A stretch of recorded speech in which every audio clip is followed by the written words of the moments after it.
మొత్తం ఎక్స్పెన్సివ్. మీరు ఫోన్లు పెట్టుకోవాలంటే కూడా పైసలు కట్టాలి. దేవుడిని దర్శించుకోవడానికి పట్టే లైన్ ఎంత ఉంటుందో ఆ లైన్ ఎంత ఉంటుందో ఈ లైన్ కూడా అంతే ఉంది. ఫోన్లు పెట్టడానికి ఒక లైను, ఫోన్లు మళ్ళీ తీసుకోవడానికి ఒక లైన్. మళ్ళీ అక్కడ ఉన్నటువంటి ఎవరైతే సర్వీస్ ఇచ్చేటటువంటి పర్సన్స్ ఉంటారో ఇర్రెస్పెక్టివ్ గా ఉన్నారు, అసలు విలువలు లేవు.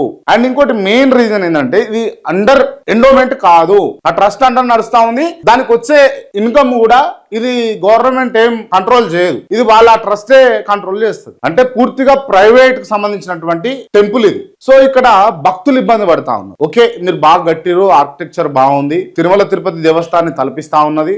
మీరు స్వర్ణగిరికి ఇంకో పేరేం పెట్టిరు, యాదాద్రి తిరుమల దేవస్థానం అని పెట్టిరు. YTD అని బోర్డులు ఉంటాయి మీకు అక్కడ. మనం ఏమో YTDA తెలంగాణకు సంబంధించినటువంటి గవర్నమెంట్ అండర్ లో ఉందని మనం ఫీల్ అవుతాం, కానీ కాదు. YTD అంటే యాదాద్రి తిరుమల దేవస్థానం అని పెట్టి. సో అక్కడ అన్ని ఇబ్బందులే, ప్రసాదాల కాడ ఇబ్బందే, మీకు ఫోన్లు పెట్టుకునే కాడ ఇబ్బందే, మళ్ళా charges high charges, parking charges పెట్టుకోవాలి. ఏదన్నా గవర్నమెంట్ కి ఇస్తున్నామంటే లేదు. నేను ఎందుకు ఇదంతా స్టోరీ చెప్తున్నానంటే మీరు ఒక్కసారి కంపేర్ చేయండి. ఏదైనా చర్చికి పోండబ్బా, ఎంట్రీ ఫీజు రూపాయి ఉండదు. అర్థమైతా ఉందా? ఏ చర్చికి పోయినా ఎంట్రీ ఫీజు రూపాయి కూడా తీసుకోడు. వాళ్ళు పాస్టర్ ఉంటారు కదా, తీసుకోరు. నీకు దశమ భాగమో లేకపోతే కానుకల రూపంలో అడుగుతారు. సరే నీ బుద్ధి ఉంటే లేకపోతే లేదు. కానీ ఈ దోపిడీ ఏందనండి, హిందువుల మీద పడి దోపిడీ ఏంది, హిందువుల యొక్క అభిమానాన్ని లేకపోతే వాళ్ళ గౌరవాన్ని ఇది నిలువునా దోసుకుంటున్నట్టే కదా.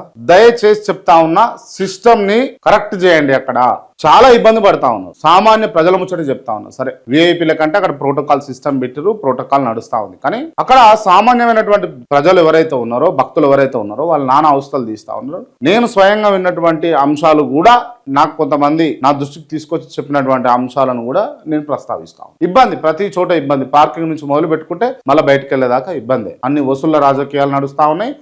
వసూలు రాజా అనని చేస్తా ఉన్నారు. అక్కడ వసూలే, ఇక పార్కింగ్ లో వసూలే, ఫోన్ పెట్టే కాడ వసూలే, టికెట్ తీసుకునే కాడ వసూలే, ఇంకోలు ఆడ ఎంప్లాయీలు వసూలే, అన్ని ఇదే స్థితిలో ఉంది. దయచేసి హిందువులను ఇట్లా నిలువున దోచుకోకండి.